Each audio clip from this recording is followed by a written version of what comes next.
The woman accidentally discovered that her husband's secretary was HIV positive. She immediately went to the office to tell her husband, but she heard sounds of her husband and the secretary having an affair. Unable to bear it, she immediately burst into the room. She saw her husband looking panicked, with a lipstick mark on his collar. The woman ignored everything. She did not tell him about the secretary's illness. Instead, she reminded her husband that today was their wedding anniversary. She told him to come home early. Then she turned and left the office. Unexpectedly, the secretary brazenly followed her and provoked her. The secretary flaunted how obsessed the CEO was with her. She even deliberately threw coffee on the woman. Enraged, the woman slapped the secretary. She slapped her again, knocking the secretary to the ground. The CEO heard the commotion and immediately ran out. After shooting an angry look at his wife, he picked up the secretary in front of everyone and walked away. This made the secretary extremely smug. It also completely crushed the woman's spirit. She then called her lawyer. She told the lawyer to prepare a divorce agreement. That evening the CEO returned home. He put on a false show of explaining to his wife, saying he had defended the secretary publicly to retain her as a valuable employee.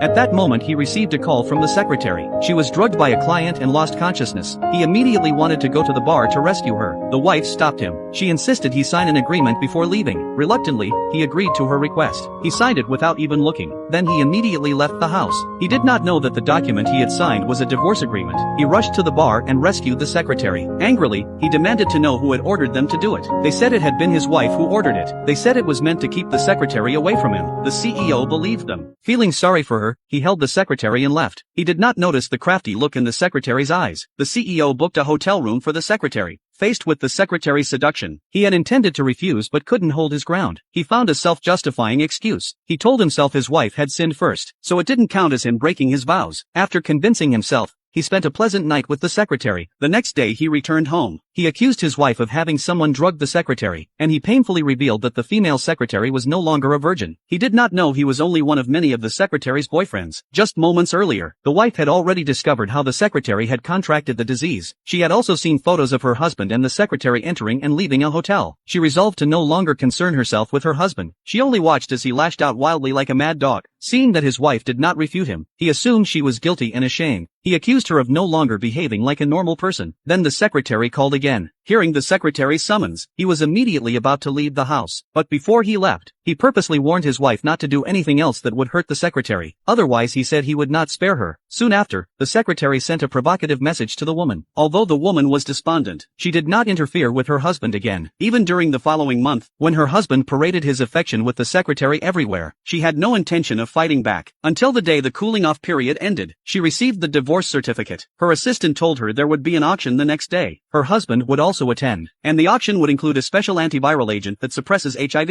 Upon hearing this, the woman knew it was time to strike back. She decided to go to the auction and buy that antiviral.